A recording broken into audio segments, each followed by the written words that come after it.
हमारे किसान अलग अलग स्पीशीज की अलग अलग वैरायटी इनको सहेज कर रखते गए और उसको विकास करते। किसान की विरासत, धरती के वनस्पति संसाधन, एक अधिकार जिसका दुनिया भर के देश करते हैं सम्मान। आज भारत उन अधिकारों को दे रहा है नए मुकाम, ताकि और बढ़े किसानों की वंशागत किस्मों की पहचान का अभियान।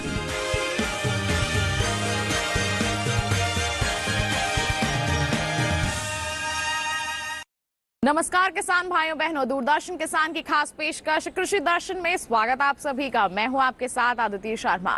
हमारा ये कार्यक्रम खास क्यों है? क्योंकि इसमें हम आपको कृषि जगत से जुड़ी जो अहम जानकारियां हैं वो बताते हैं। किस तरह से आप अपनी खेती किसानी को उन्नत बना सकते हैं, इसके बारे में आपको जानकारी देते हैं। बता दें आपको, हमारे तीनों सेगमेंट्स विज्ञान किसान, कृषि स्टार्टअप और फार्मिंग इंडिया के जरिए बताने वाले हैं हम आपको गेहूं की कुछ उन्नत किस्मों के बारे में। मिलवाने वाले हैं एक सफल महिला किसान नवनीता दास से, और फिर आपको जागरूक करने वाले हैं सरकार की कुछ अनूठी पहलों के बारे में। तो फिर आइए आज के कार्यक्रम की शुरुआत करते हैं।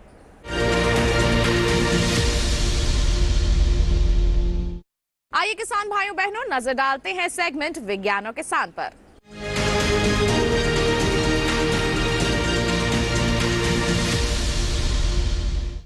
हमारे इस सेगमेंट में आज बात होगी हमारे देश की प्रमुख फसल के बारे में। जी हाँ, आज हम बात करेंगे गेहूं के बारे में। उसकी कौन कौन सी उन्नत किस्में हैं, इसके बारे में आपको जागरूक किया जाएगा, ताकि आप उनका चयन कर सके, गेहूं की अच्छी पैदावार हासिल कर सके। तो कौन सी है गेहूं की उन्नत किस्में, आइए जानते हैं विज्ञान और किसान सेगमेंट के जरिए।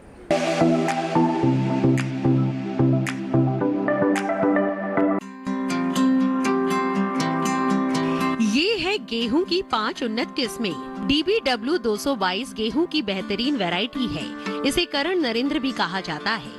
1 हेक्टेयर में औसत पैदावार 61.3 क्विंटल होती है। हालांकि इसमें 82.1 क्विंटल प्रति हेक्टेयर उपज की क्षमता मौजूद है। समय पर बुआई के लिए ये बेहतरीन किस्म है। इसका तना मजबूत होता है और इसमें जल भराव की परिस्थितियों से निपटने की क्षमता मौजूद है।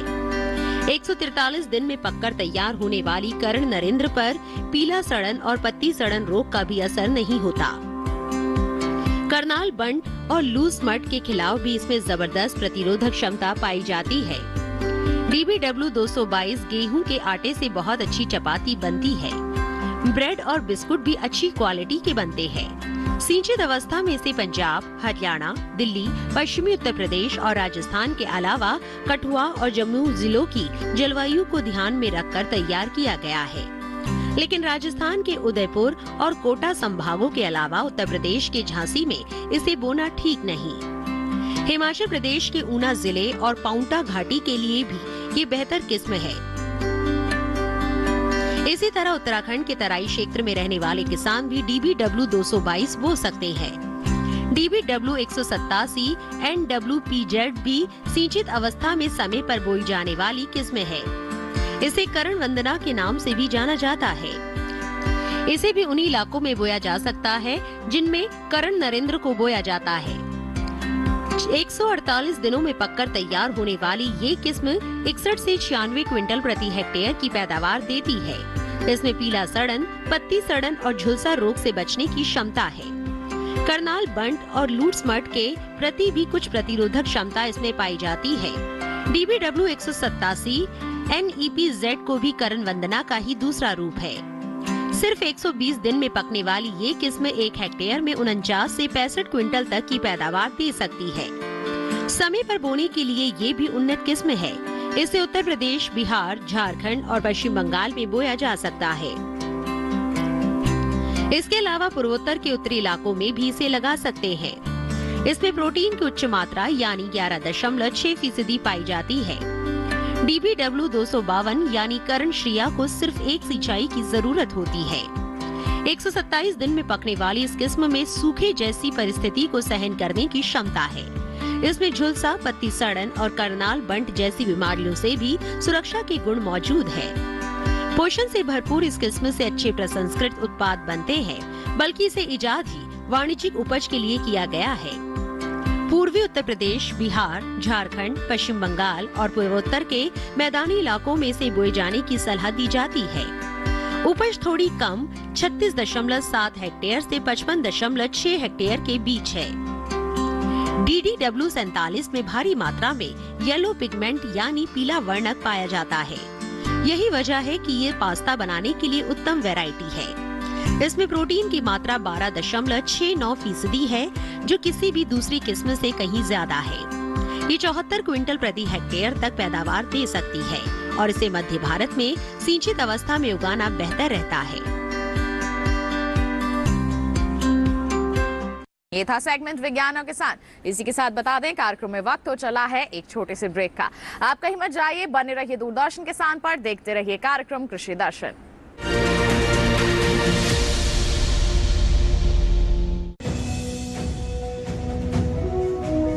भारत सरकार का हर प्रयास किसानों को दे रहा है एक नई आस। देश के किसानों की खुशहाली और उन्हें आत्मनिर्भर बनाने के लिए भारत सरकार समर्पित है।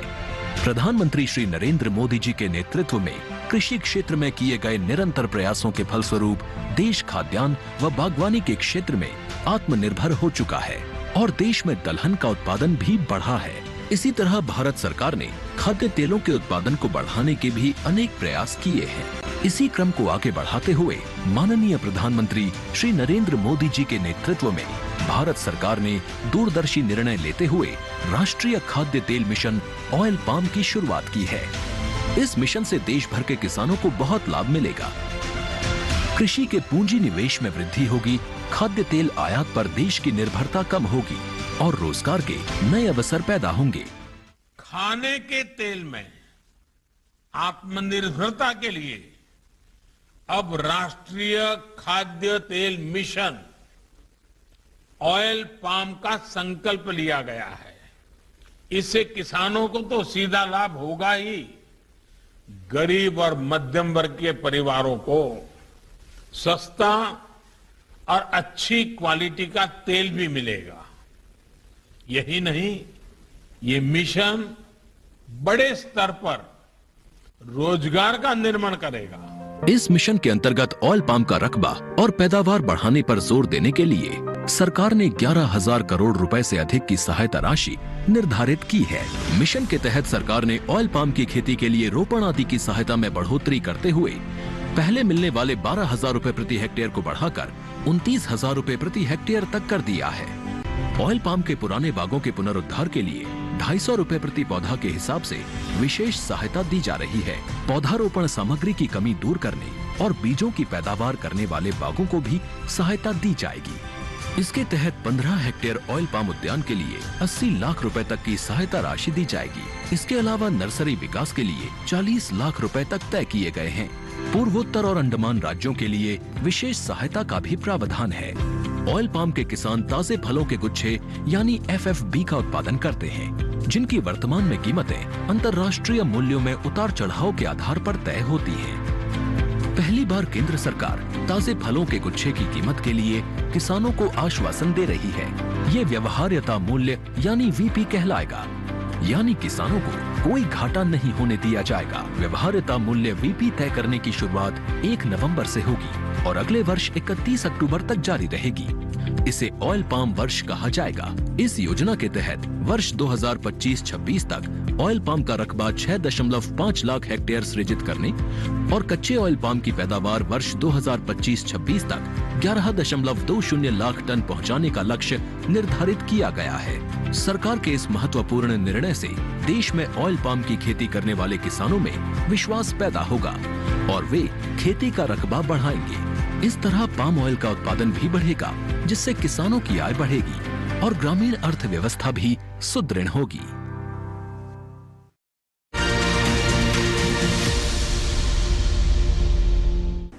ब्रेक के बाद दूरदर्शन किसान के कार्यक्रम कृषि दर्शन में आप सभी का फिर से स्वागत। आइए दिखाते हैं आपको सेगमेंट कृषि स्टार्टअप।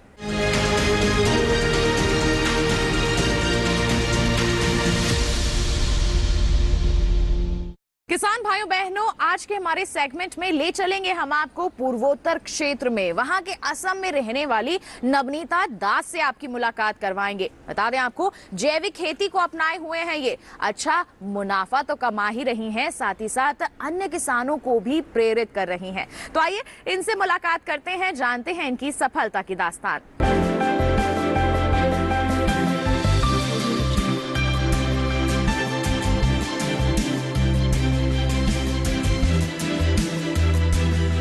असम के जोरहाट जिले की रहने वाली नवनीता दास एक युवा ऊर्जावान प्रगतिशील महिला हैं। उन्होंने high pass school learning certificate परीक्षा करने के बाद सहायक नर्स के रूप में प्रशिक्षण लिया। इनके पिता एक किसान थे। कृषक की बेटी होने के नाते इनके दिल में कृषि को लेकर एक खास जगह थी। हॉस्पिटल आते जाते समय सड़क के दोनों ओर हरियाली देख उनका आकर्षण खेती की ओर होता था। यही कारण था कि वर्ष 2010 में सरकारी अस्पताल से नर्सिंग की नौकरी छोड़कर नवनीता दास ने जैविक खेती की शुरुआत की। अब वो एक प्रतिष्ठित प्रगतिशील किसान हैं और नवनीता ऑर्गेनिक फार्म की मालिक भी हैं। 2014 में नवनीता दास का पहला औपचारिक प्रशिक्षण एक प्रशिक्षण कार्यक्रम था जो कि उद्यानिकी फसल पर था। ये असम के कृषि विभाग द्वारा आयोजित किया गया था। इसके बाद इन्होंने नॉर्थ ईस्टर्न और हिमालयी राज्यों RKVY असम के लिए बागवानी मिशन के तहत प्रशिक्षण में भाग लिया। शुरुआत में नवनीता दास केवल पारंपरिक खेती तक ही सीमित थी, पर बाद में इन्होंने खेती के अलावा मछली पालन और पशुपालन भी करना शुरू कर दिया। वर्तमान में इनका खेत एक छोटा सा कृषि केंद्र बन गया है। फूलों का उत्पादन, जिसमें एंथ्यूरियम, जरबेरा, ग्लैडियोलस, कंद आदि प्रमुख हैं, जिनकी खेती इनके खेतों में देखने को मिलती है।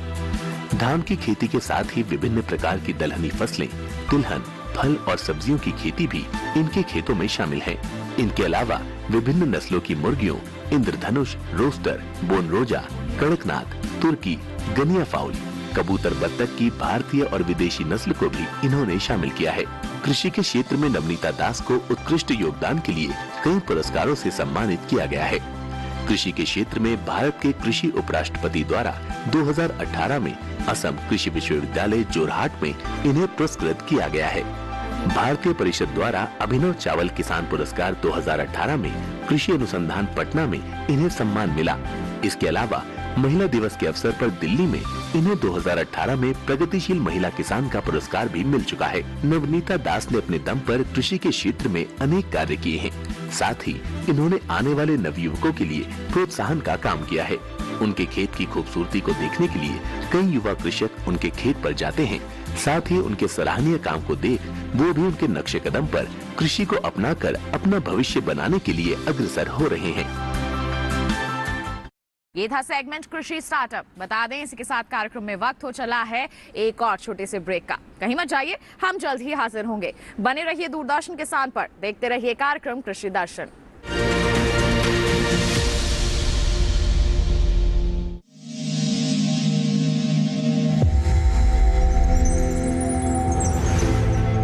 आत्मनिर्भर किसान भारत की शान।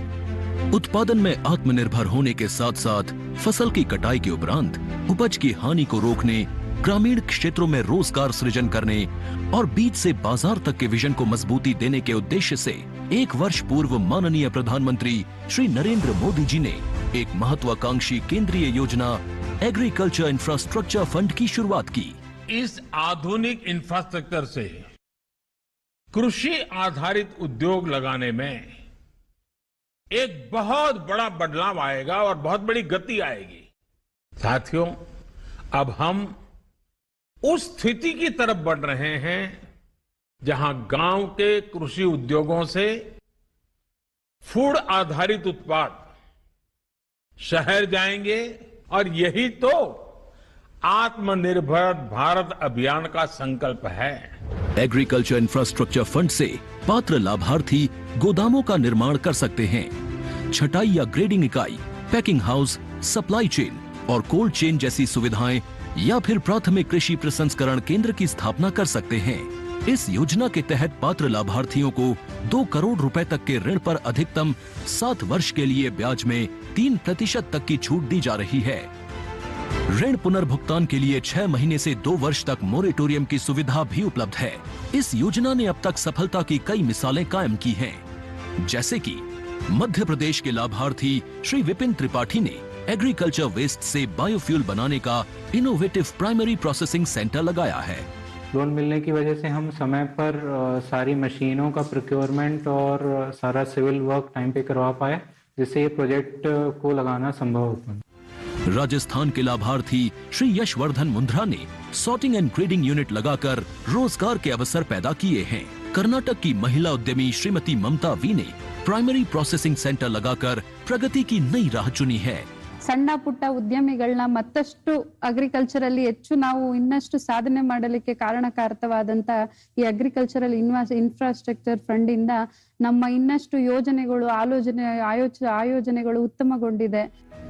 राजस्थान के लाभार्थी श्री दिनेश भट्टर ने जीरे की प्रोसेसिंग यूनिट लगाकर आसपास के ग्रामीणों को आत्मनिर्भरता प्रदान की है। महाराष्ट्र के लाभार्थी श्री अनूप कुमार मोहता ने वेयर हाउस बनाकर अन्न भंडारण को सुनिश्चित किया है। आज देश के कोने कोने से किसान, कृषि उद्यमी, किसान उत्पादक संघ, प्राथमिक कृषि सहकारी समितियां, स्वयं सहायता समूह और कृषि उपज मंडियां इस योजना का लाभ उठा रहे हैं।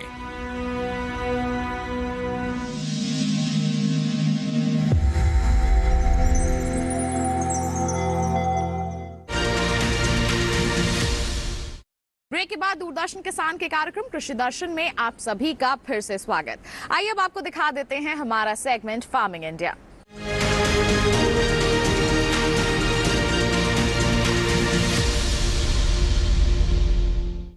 फार्मिंग इंडिया में आज बात होगी कृषि अवसंरचना कोष की। इस कोष की शुरुआत इसी उद्देश्य से की गई कि हमारे किसानों को आर्थिक मजबूती प्रदान की जाए। जी हां, कटाई के उपरांत जितने भी प्रबंधन होते हैं उसके लिए आर्थिक सहायता मुहैया करवाई जाए, इसी सोच के साथ इस कोष की शुरुआत की गई है। आइए इसके बारे में और विस्तार से जानकारी देते हैं आपको हमारे सेगमेंट में।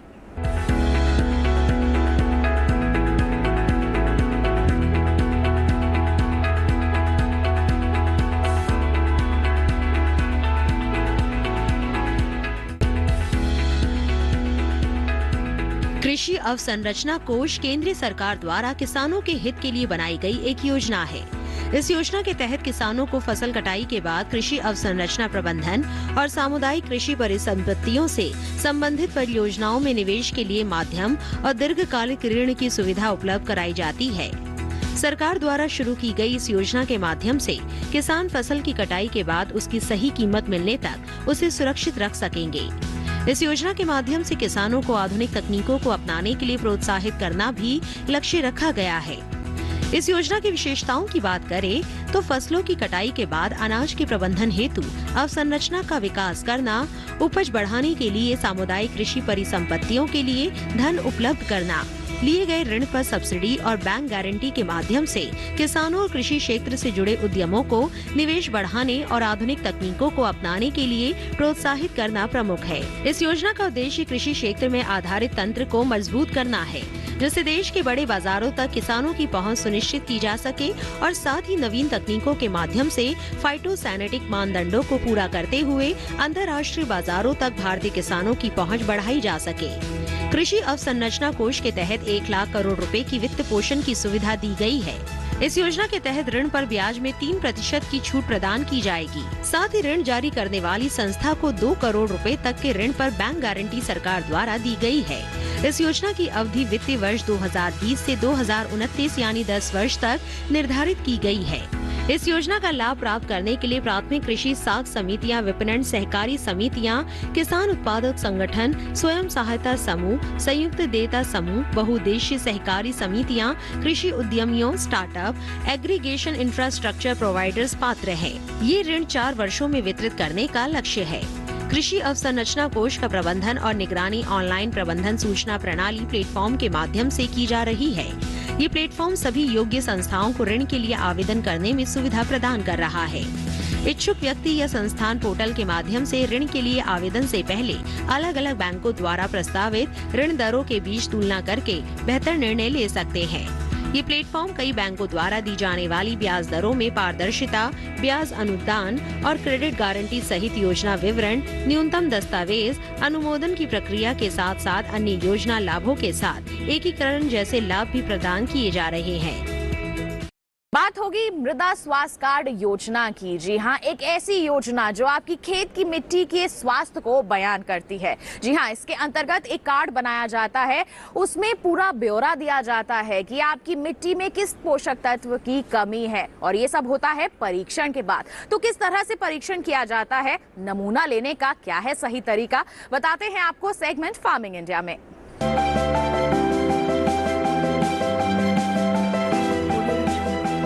मिट्टी की कमजोर सेहत का असर फसलों की पैदावार और गुणवत्ता दोनों पर पड़ रहा है। साथ ही फसल लागत भी बढ़ती जा रही है। इसी समस्या के समाधान के लिए केंद्र सरकार ने 2015 में सॉइल हेल्थ कार्ड यानी मृदा स्वास्थ्य कार्ड योजना शुरू की थी। ये वही साल था जिसे अंतर्राष्ट्रीय मृदा वर्ष के रूप में मनाया गया। एक ऐसी योजना जो खेत की मिट्टी में कमजोरियों का भी पता लगाती है और बताती है कि मिट्टी में कौन से पोषक तत्व की कमी हो रही है। ज्यादा फसलें, उर्वरकों और कीटनाशकों का अंधाधुंध और असंतुलित इस्तेमाल मिट्टी की उपजाऊ शक्ति को लगातार कमजोर कर रहा है। जानकारी की कमी से किसान खेतों में रासायनिक उर्वरकों का इस्तेमाल कर रहे हैं, भले ही उस उर्वरक की जरूरत हो या न हो। किस खेत की मिट्टी को कौन सा तत्व चाहिए और कौन सा नहीं, ये सब जानने के लिए उसकी जांच जरूरी है। मृदा स्वास्थ्य कार्ड यही काम करता है। ये योजना पूरे देश में लागू है और मिट्टी की जांच के लिए देश भर में ही मिट्टी जांच की प्रयोगशालाएं स्थापित की गई हैं। जांच के बाद मिट्टी के गुण दोष की सूची तैयार होती है और फिर किसान को ये बताया जाता है कि उन्हें खेत में कौन सा पोषक तत्व कितनी मात्रा में डालना चाहिए। परीक्षण से ये भी पता चल जाता है कि किसान को कौन सी फसल बोनी चाहिए। अगर किसान कोई और फसल बोना चाहे तो अधिकारी फिर उस फसल के हिसाब से पोषण का सुझाव देंगे। ये योजना सभी 14 करोड़ किसानों के लिए बिल्कुल मुफ्त है। फरवरी तक के आंकड़े से पता चलता है कि 2019-20 के दौरान मध्य प्रदेश, छत्तीसगढ़, गुजरात, महाराष्ट्र, पंजाब, राजस्थान, हिमाचल प्रदेश और झारखंड के अलावा कई और राज्यों में 100 के 100% किसानों को ये योजना के तहत कवर कर लिया गया है। केरल में 90 से 95%, जबकि उत्तर प्रदेश और हरियाणा में 85 से 90% किसान इस योजना का हिस्सा हैं। अध्ययनों से पता चला है कि इस कार्ड की सलाह पर की गई खेत से लागत में 8 से 10% की बचत हुई है। इस कार्ड का एक पोर्टल बना हुआ है, किसान वहां से भी अपना कार्ड प्रिंट करवा सकते हैं। इस पोर्टल पर 21 भाषाओं में खेती के बारे में बहुत सी जानकारियां उपलब्ध हैं। किसानों के लाभ के लिए प्रशिक्षण, प्रदर्शनी और किसान मेलों का भी आयोजन किया जाता है। 2019-20 के दौरान आदर्श ग्राम विकास के नाम से एक परियोजना शुरू की गई है, जिसके तहत खेतों से मिट्टी के नमूने उठाए गए। परियोजना के तहत हर ब्लॉक से एक गांव लिया जाता है और वहां मिट्टी के नमूने जमा करके उनकी जांच होती है। इस तरह हर गांव में 1 हेक्टेयर रकबे की जमीन से नमूने लिए जाते हैं। अनंत असीम प्रकृति और उसमें निहित जीवन के रहस्यों के गूढ़ स्रोत, प्लांट जेनेटिक रिसोर्स। अपनी बायोडायवर्सिटी के संरक्षण और संवर्धन के लिए भारत पूरी तरह संवेदनशील है। वैज्ञानिक दृष्टि और समृद्ध कृषि परंपरा के साथ भारत जैविक विविधता के संरक्षण के लिए प्रतिबद्ध है।